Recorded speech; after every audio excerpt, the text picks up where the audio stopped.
chair today. Are you? Perfectly willing to let you run with it. I think that you had that ball. Take it. I think I was chair last meeting, no? You were, I think I had. We the alternate. shifted. Yeah, Okay. yeah. Perfect. Well, now I'm going to officially transition it. Chair Goldstein. And I will accept the chair. Well, thank you all for coming this morning to the Library Facilities Financing Authority. Can we please have a roll call? Director Hufford, Present. Director Ludlow, Present. Director Goldstein, Here. Director Coburn. Here. Great. Is there any additional materials this morning? No additional materials, Okay. Does staff have any changes to this morning's agenda? no changes in condition.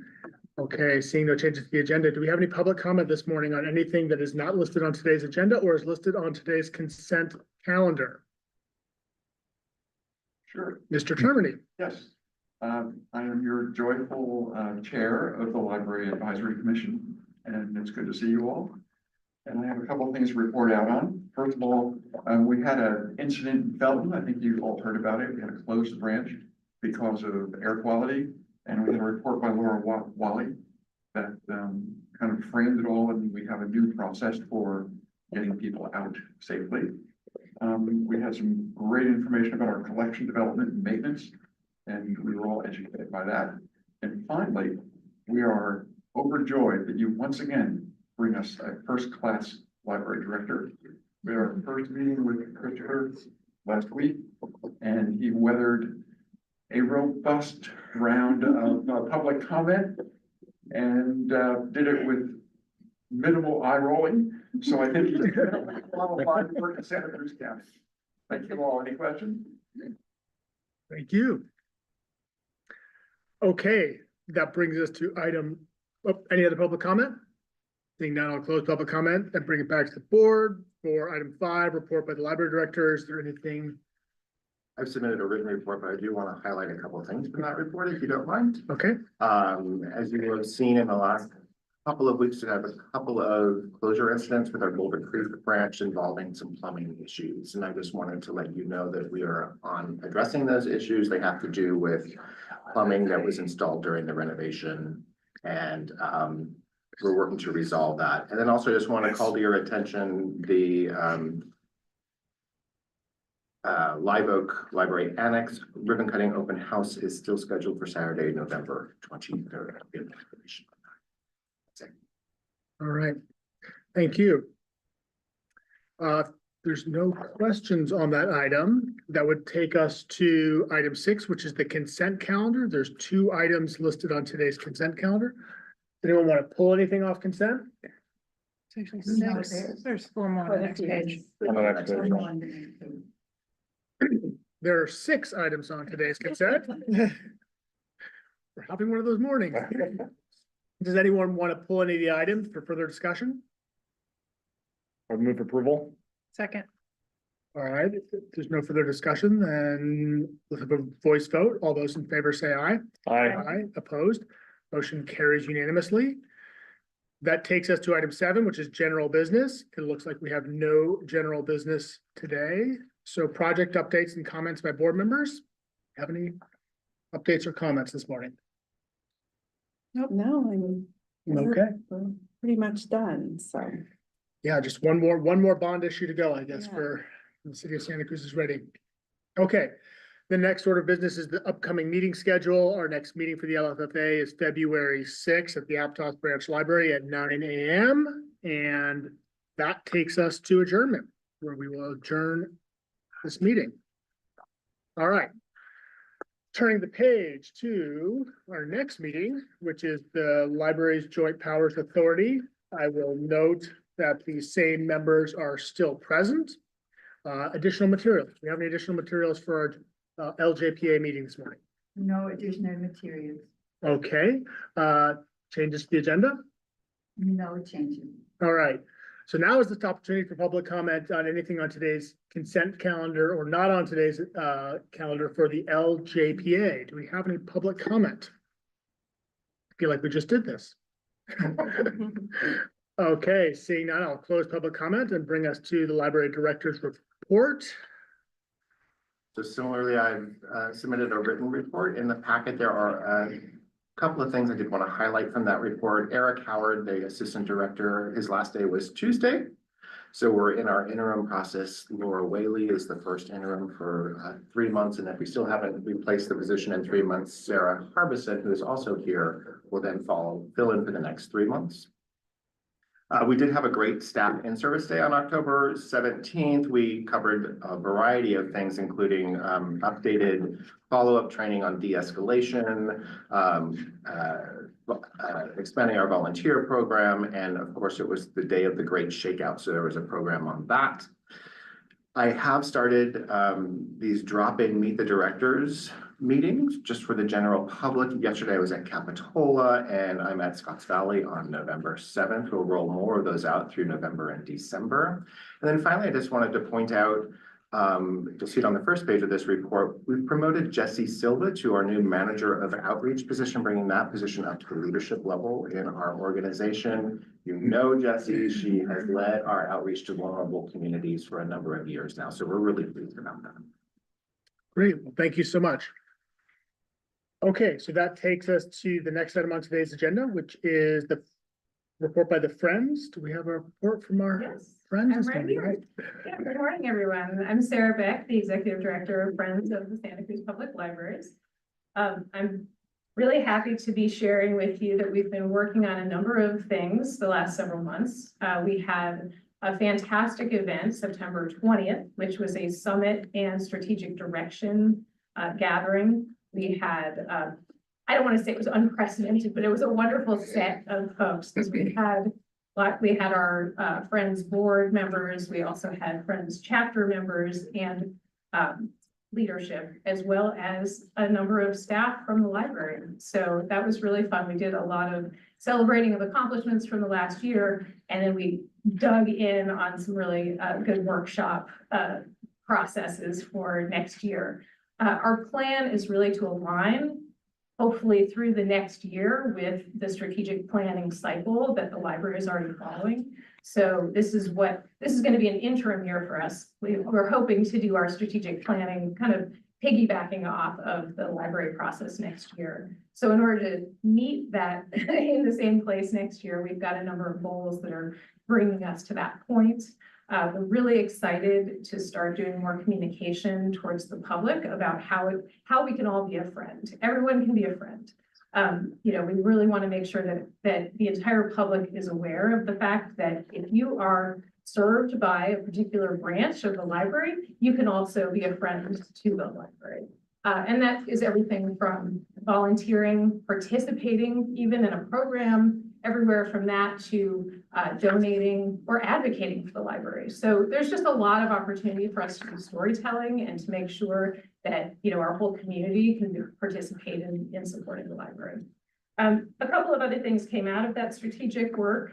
We're really excited to do some work on our organizational excellence, making sure that we're front-facing and transparent about a lot of our practices so that we are a very important and trustworthy face for everyone who wants to give. And we want people to feel like, they see where the money is going, they see the impact. So that's important too. And aligning our impact with programs that are important to the libraries. We've already started this process. We're looking at some budgeting for next year. We already have our chapter leadership involved in that. And we've heard from Christopher on some of the highest level needs for programs next year. And we're working towards budgeting for those.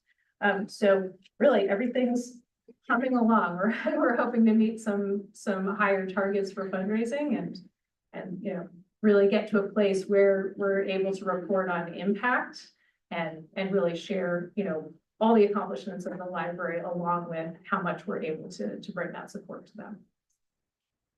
All right, That's great. thank you so much. Are there any questions? Well, I just want to thank you for everything you guys have been doing. It's wonderful to get an update like that and hear about all the good news. So thank you. That takes us to the next order of business, which is the report by the LAC. I believe we may have already gotten the preview of the oral report. Deja vu all over again. You're steaming right through the agenda. Well done. Wonderful. Thank you so much for that report. takes us to the next order of business, which is the consent calendar. I'm not gonna try to count the number of consent calendar items because that seems to be problematic for me, and there's a lot. So does anyone want to pull anything off consent or have any questions about it? Seeing none, do we have a motion? I'll move approval of the consent calendar. Second, Great. Before we do the vote, I just want to thank staff. I think we're doing a little bit slightly different schedule this year, which I appreciate. I feel like we used to have an August meeting, which was always challenging for me to make. So looking at the schedule this year looks well thought out. So thank you. Okay, with that, we'll do a voice vote. All those in favor, please say aye. I, Oppose? Motion carries unanimously. Next order of business is general business. First item, library safety guidelines. We have a presentation, please. And stick around for this one tonight. I can't get enough this. Good morning. So back in June of 2024, we had a smoke event at the Felton Library. There was a controlled burn from Henry Kell State Park. And we closed the branch. The staff had contacted us. They were experiencing teary eyes, sore throats, headaches. The outside registration for smoke in the air was at 150 for part of the day. And so we made the decision to close, which was done somewhat hasty at the branch. And so we've learned a great deal of how to do this. And it prompted us to really look at our safety procedures around wildfire smoke. So for us, safety is a year-round event. We're constantly trying to keep our staff and our patrons and our buildings safe. We work with a number of different groups. Yvonne, could you? Thank you. We have our own safety committee, which is made up of individuals from each classification throughout the system. And they are charged with keeping an eye at their location, being the point person, the staff at their location, and then bringing their concerns to the committee where we work at it. And then, could you go? Thank you. We will request from the training coordinator, specific safety training. The city of Santa Cruz's safety officer is now available to us and has been incredibly helpful. We have our own problem situation manual. It's about 68 pages because of the number of events that do happen in the library. The city has looked at this because we're far and away from most other departments and planning.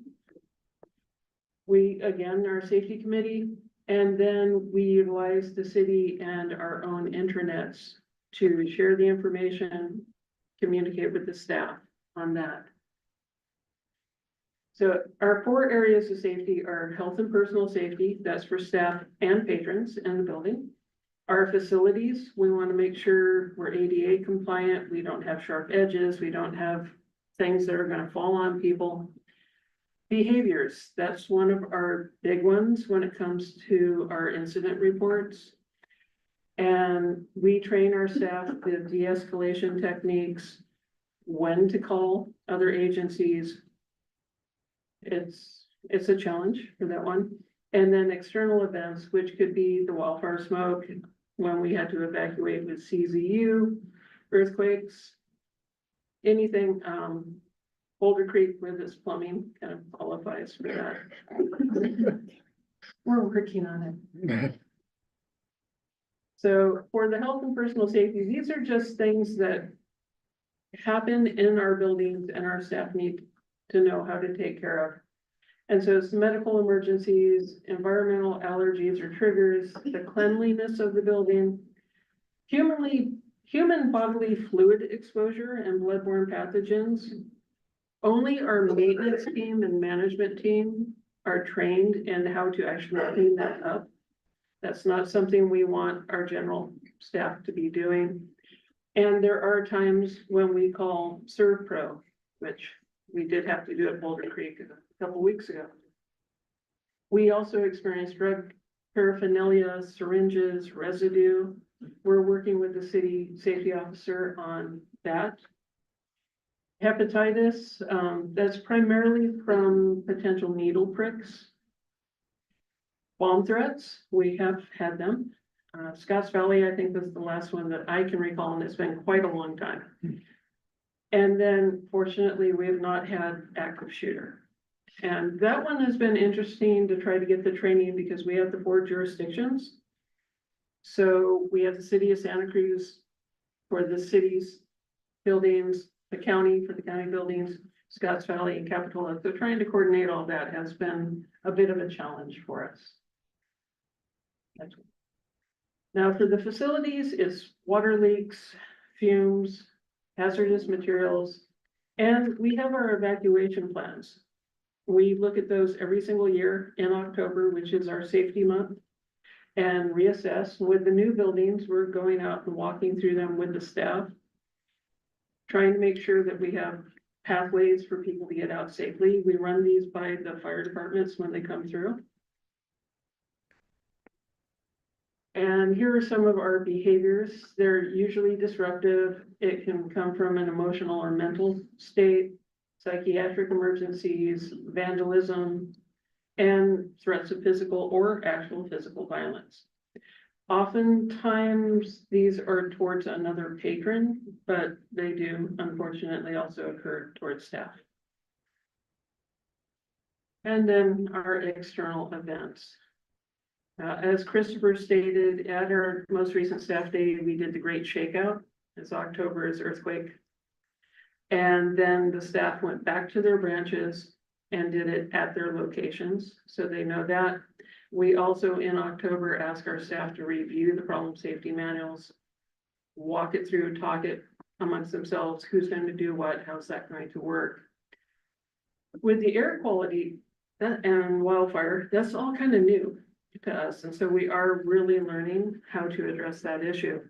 And after the Felton incident in June, we realized we needed to know more of what the inside air was versus the outside.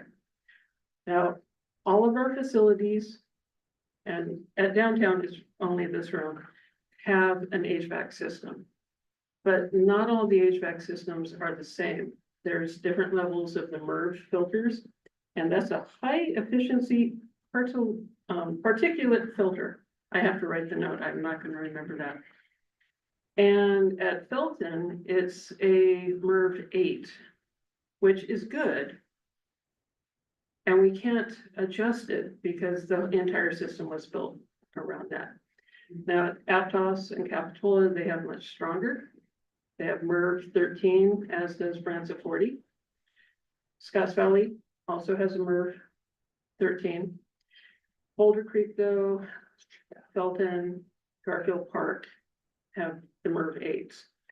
So we went out and got the purple air. And each of our locations now is monitoring their air quality inside.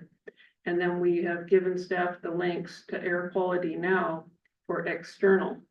And there are so many air filters in this county after the fire that we get a really good idea. When there's a smoke event, management monitors all of that and keeps in touch with the branches. Unfortunately, since June, we haven't had any issues, but it taught us that we needed to address that. And then we also needed to look at patron care. Because in the case of Felton, there was a group of seniors who had come in, they were in a knitting group. And staff were in such a hurry to shut down and close everything up that some of these folks didn't have ways to get back home. And home was a place that didn't have any type of air quality filter. So we're now working with staff and have developed pathways for them to help patrons get to where they need to go safely. And that might be to another branch, it might be to another location.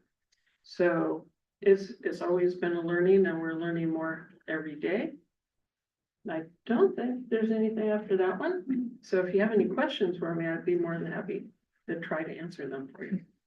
Thank you so much. Are there any questions by members of the board? I just have a comment. I know the sheriff's office has been working with the school districts on active shooter training. And I believe they have one curriculum that they're trying to deploy more countywide.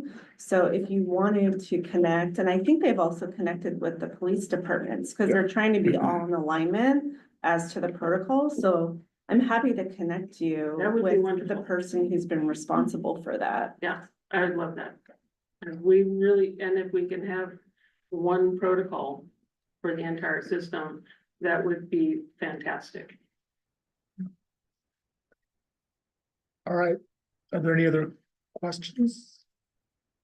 Seeing now, I'll go to the public comment. Any public comment on this item? They've heard this before. They've heard this before. All right. We'll bring it back to the board then for comments. Yeah, just, actually, just one quick question. I'm curious, in terms of external communication, what tools we're using to inform the community that a space might be available in the case of a extreme heat event, or, in this case of the prescribed burn, I think being a great example. Are we using the Cruise Aware tool or some of the other regional communication, platforms to help get that information out? Anna Maria is our communications marketing manager. And I don't think we went to Cruise Aware. We hit all of the social medias that we have and then shared out. We also notified the County Office of Emergency Services. Because that morning they had sent out, hey, go to the libraries. for Right. Smoke events, and so we contacted them saying, don't have them go to Felton. But that's something you and I, probably in our meetings.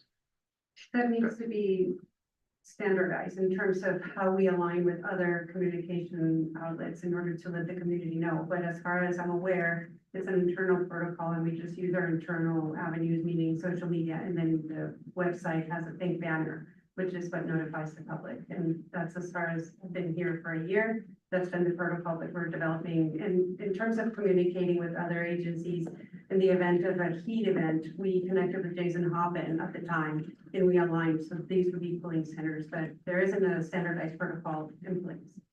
Yeah, Anna Maria and I have been meeting, discussing the potential protocol. For a couple months. Yes. It's, since we are working with all the different jurisdictions, trying to find who would be the right.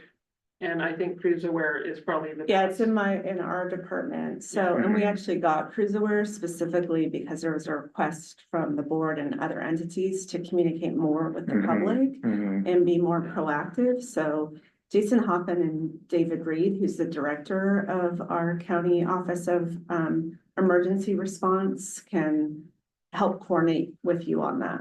Great, yeah, that's probably gonna simplify our entire conversation. Yeah.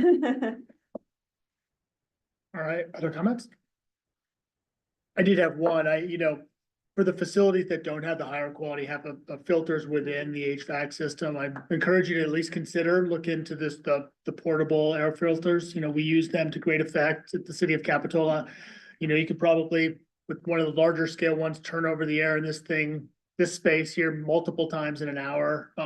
They're not that expensive, I yeah. did forget to add that. Okay. We bought a number of the room filters Great. during COVID.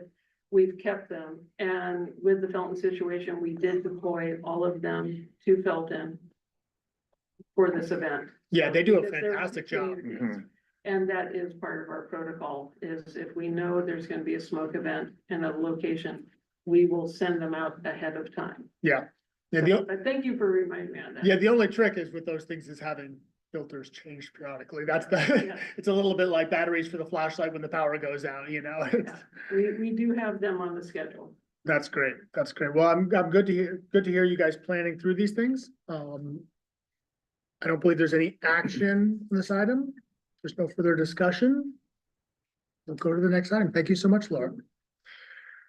All right, the revised collection development policy, a staff presentation. Yeah, I'll introduce this one and then Sarah Harbison will help me answer any questions or comments you guys might have in the policy. I just wanted to bring this to your attention just because collection development has issues have been issues in libraries nationwide recently. So it's timely that we're updating this policy, not just because it was next in line in our policy revision calendar, but because the state of California the governor just signed AB 1825, which requires public libraries to have an updated collection development policy and process for requesting review of materials on file with the state library starting in January 2026. So ours, hopefully after today, will be ready to go off to the state library. The big changes are that we've streamlined some of the selection criteria as it's articulated in the policy. The last policy said things twice for whether it was physical or digital. So we've brought a lot of that stuff together. We've revised the procedure for requesting reconsideration of material, and the form there's an example of the form in the packet. And basically, we looked at a lot of other peer libraries that are revising their policies right now and aligned with what they are doing in that space, which includes if you want to do more than one title, if you want to have a reconsideration for more than one title, you have to fill out a form per title. So people were showing up at a library with a list of 100 titles. So this would help mitigate issues there. You need to be Santa Cruz Public Library's card holder who's a resident of the county. So we want you to be invested in our library. And then as well, you know, they have to take the whole item. They can't just pull things out of context from a book or something and challenge it based on that.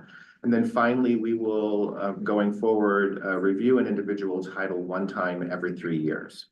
So if someone comes in, multiple people come in with a question about a title, we will review it once and then provide copies of that same review to those other patrons as they request review for those items. Those are the biggest changes. We have not changed any of the professional standards we use to select or manage our collections. And I do want to just commend the policy review team. You guys did a lot of work on this one. Did I miss anything, Sarah? I think you covered everything. Okay. Thank you. So if you guys have any comments, questions, or anything about this, otherwise, it's there for you. All right, thank you so much. First, we'll go to questions by board members. Are there any questions about this policy? I guess my only question would be about having to live in the county. And I know we have a lot of people who work here and probably use our libraries. So and have a vested interest, you know, in that regard, you know, maybe with our unaffordability here, just, I don't know if there were considerations around that in terms of the resident versus non-resident and worker or employee.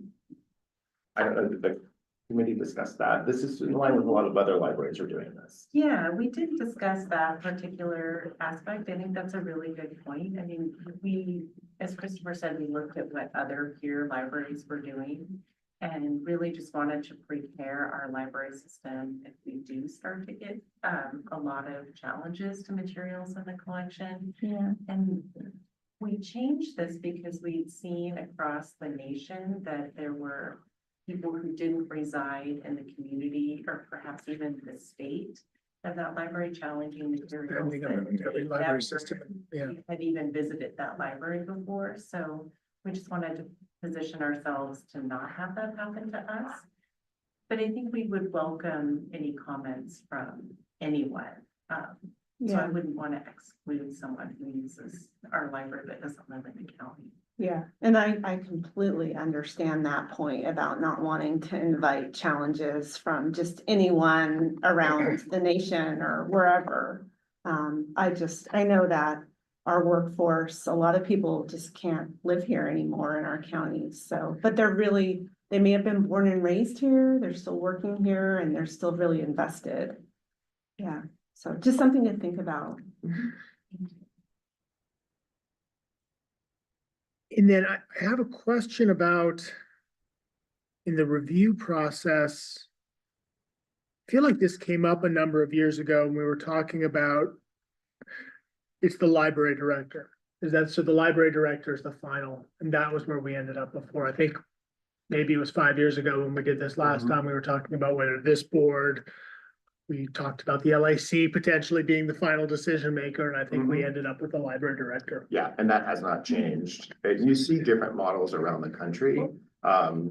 It can, again, if you get a slew of things, then it becomes a lot of things for the board to deal with. You know, it just creates a lot of process. Yeah. Rather than actual answers.